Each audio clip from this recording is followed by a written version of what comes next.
Okay, guys, graphing quadratic inequalities.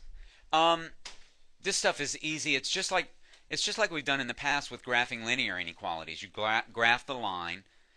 It's solid if it includes an equal to, and it's dotted if it doesn't, meaning the line's not a part of the solution. Okay. But other than that, you know that the parabola at some point is going to cross the y-axis. Okay, so let me just draw a little graph up here. Let me see, like this.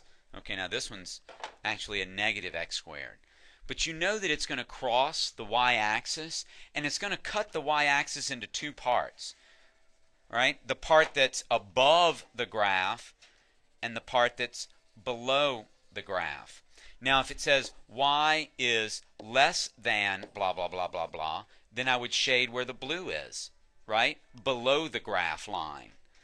If it says that y is greater than, and this was solid, so I'm going to make it equal to, blah, blah, blah, blah, blah, then I would shade above the graph.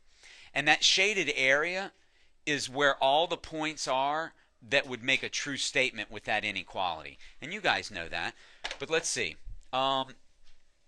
Let's take, oh, I don't want to do that. Can I do this without moving that? Possibly not. Oh, there we go. Maybe. All right, let's see. All right, if the graph were here instead, I'd like to get rid of that little line. Okay, now I'm just wasting time. Okay, if I can get rid of this blue. Okay, there's my parabola again and the x-axis. Okay, now you'll see the part above the graph is all the way to here. The part below the graph is here. I can maybe take this thing and rotate the graph. Can't do that. Okay. Well, you know, rather than just goofing around, let it be there. But you guys get the idea that the parabola actually cuts the y-axis into two parts, a part that's above the graph and a part that's below the graph.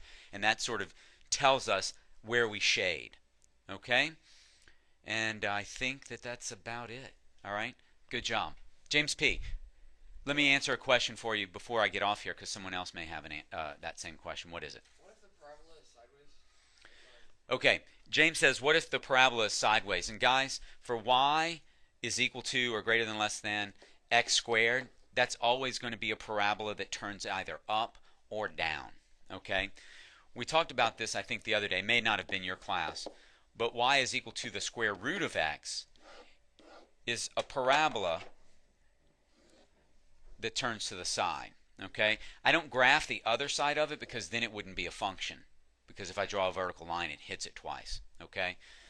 So I only draw that half part of it. So we're not going to have anything like that because we're not graphing the square root functions right now. Right now we're only graphing x squared, which is always going to turn either up or down. Okay? All right. Good job, folks. Let's look at that first example.